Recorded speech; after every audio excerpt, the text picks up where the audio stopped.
नमस्कार मित्रांनो, रामकृष्ण हरी. मी पक्वाज वादक सागर दशरथ पदारे. तुम्हा सर्वांचं पुन्हा एकदा पक्वाज सागर युट्यूब चॅनल मध्ये स्वागत आहे. गेल्या काही दिवसापासून आपल्या चॅनलवर एक छोटासा उपक्रम चालू आहे. या उपक्रमामध्ये आपण पक्वाज रिलेटेड माहिती सांगत असतो आणि या उपक्रमाचे 3 भाग आपल्या चॅनलवर टाकले आहेत आणि हा आजचा 4था भाग. तर आजच्या भागामध्ये आपण लघवीविषयी माहिती घेणार आहोत.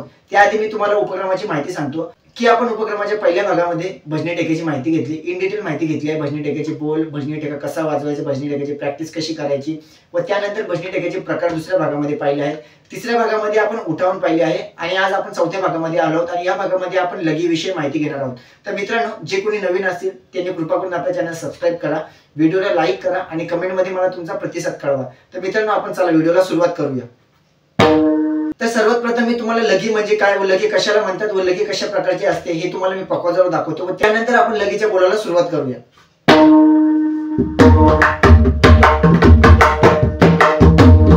भजनी टेका, उठावत, लघी,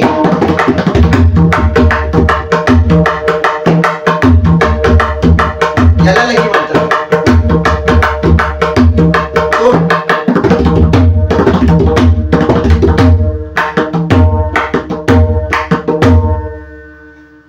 मित्रांनो, यामध्ये आपण सुरुवातीला भजनी टेका वाजवला, त्यानंतर एक उठावण वाजवली व त्यानंतर आपण लघी वाजवली आणि अशाच प्रकारचा लघीचा प्रकार आपण या व्हिडिओमध्ये पाहणार आहोत. मित्रांनो, त्याआधी तुम्हाला सांगतो, लघी वाजवण्यासाठी आपल्याला उठावण वाजवणे खूप गरजेचे असते. उठावण कशी वाजवायची त्यावर आपण एक स्पेशल व्हिडिओ बनवला आहे, तो चॅनलला जाऊन नक्की पहा. व भजनी टेकाचा व्हिडिओ बनवला आहे व भजनी टेकातील प्रकाराचा व्हिडिओ बनवला आहे.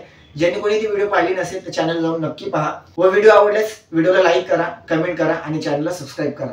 लघीतील पहिला बोल असा आहे, धा धिन. आता धा धिन कसा वाजवायचा? 10 थापेने वाजवायचे, आपल्याला 10 चाटेच वाजवायचे.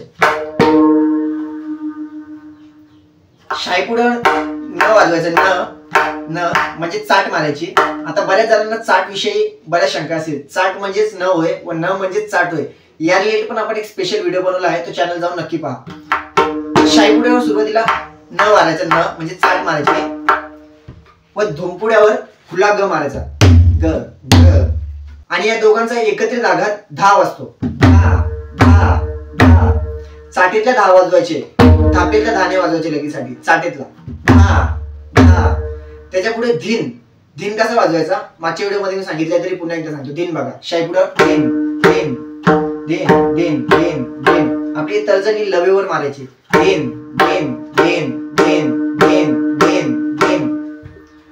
2 शब्द झाले, धा धिन. त्याच्या पुढे नाना. आता नाना कसा वाजवायचा? 2 वेळा चाट वाजवायची. बघा, नाना नाना नाना नाना, धाधिन नाना धाधिन नाना. इथपर्यंत समजलं तरी पुन्हा एकदा सांगतो बघा, धाधिन नाना. त्याच्या पुढे मित्रांनो, धा तीन. आता धा तीन कसा वाजवायचा बघा, धा मगाशी मी सांगितलं धा कसा वाजवायचा, धा. त्याच्यानंतर 3. 3 हा शब्द बरेच जण नवीन असेल तर मी तुम्हाला सांगतो कसा वाजवायचा. बघा, शाईपुड्यावर मगाशी आपण धिन वाजवला, धिन इकडे वाजवायचा व धुमपुड्यावर क दाबायचा खालचा, क क. त्यानंतर धिन व क एकत्रित वाजवायचं म्हणजे 3 वाजेल. धिन धिन धिन, धा धिन धा धिन. त्याच्या पुढे पुन्हा नाना. 2 वेळेला चाट मारायची, नाना नाना. आता पूर्ण बोल बघा, धा धिन ना ना धा धिन ना ना धा धिन ना ना धा धिन ना ना. ही लगी 4च मात्राची, परंतु या लगीचा उपयोग सर्वात जास्त प्रमाणात केला जातो म्हणून मी तुम्हाला ही लगी सांगत आहे. बघा, पुन्हा बघा, धा धिन ना ना धा धिन ना ना. आता या लगीची प्रॅक्टिस कशी करायची व कुठे वापर करायचा हे मी तुम्हाला पुढे सांगत आहे. या लगीची सुरुवातीला प्रॅक्टिस कशी करायची? सर्वात प्रथम आपण एकपटला हा बोल बसून घ्यायचा. म्हणजे कसा? धा धिन ना ना धा धिन ना ना धा धिन ना ना धा धिन ना ना.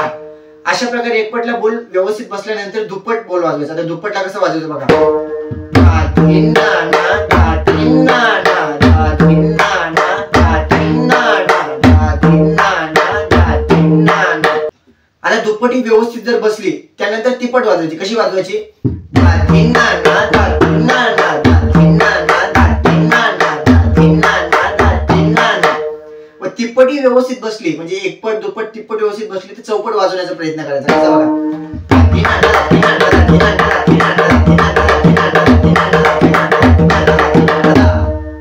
ही झाली चौपट. परंतु तुम्हाला प्रॅक्टिस करताना सुरुवातीला एकपटच वाजवायची. एकपट तुमची जर व्यवस्थित बसली तर त्यानंतर दुप्पटचा प्रयत्न करा. दुप्पट व्यवस्थित झाली तर तिप्पटचा प्रयत्न करा व तिप्पट व्यवस्थित झाली तर चौपटचा प्रयत्न करा. मित्रांनो, मी पुन्हा एकदा तुम्हाला सांगतो, हा बोल 4 मात्राचा असला तरी तुम्हाला चौपट वाजवण्यासाठी कठीण जाईल.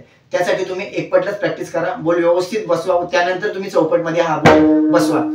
मित्रांनो, ही लगी अभंगामध्ये कशी वाजवायची हे मी तुम्हाला दाखवतो. बघा, सुरुवातीला आपण एक अभंग बोलूया, त्यामध्ये भजनी टेका वाजवूया, त्याच्यानंतर एक उठावन वाजवूया व त्यानंतर ही लगी वाजवूया, त्यानंतर तोड वाजवूया.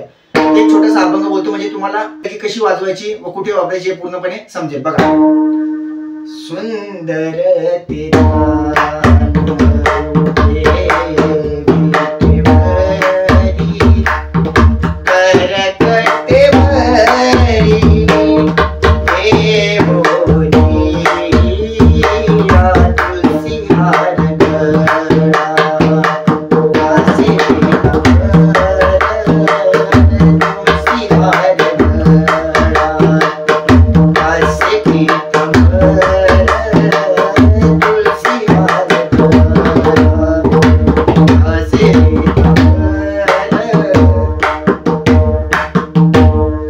मित्रांनो, पाहिलं ही लगी अभंगामध्ये किती सुंदर वाटते व समोरच्याला ऐकायला किती सुंदर वाटते.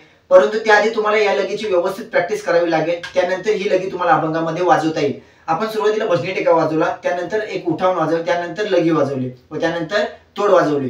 तर आपल्या या उपक्रमामध्ये भजनी टेका तर झालेला आहे पूर्णपणे. ज्याने कोणी पाहिले नसेल ते व्हिडिओ चॅनलला जाऊन नक्की पहा. त्यानंतर भजनी टेकाचे प्रकारही झाले आहेत, त्यानंतर उठावणी झाले आहेत आणि आजच्या भागामध्ये आपण ही लगी पाहिली. व आता आपण पुढच्या भागामध्ये लगीचा प्रकार पाहूया किंवा एक तोड घेऊया. तर आजच्या व्हिडिओमध्ये आपण अतिशय सोपी व सुंदर लगी पाहिली आहे. तर आपण भेटूया त्या पुढच्या व्हिडिओमध्ये. तोपर्यंत या लगीची व्यवस्थित प्रॅक्टिस करा व अभंगामध्ये वापरण्याचा प्रयत्न करा. मित्रांनो, भेटूया पुढच्या व्हिडिओमध्ये. रामकृष्ण हरी.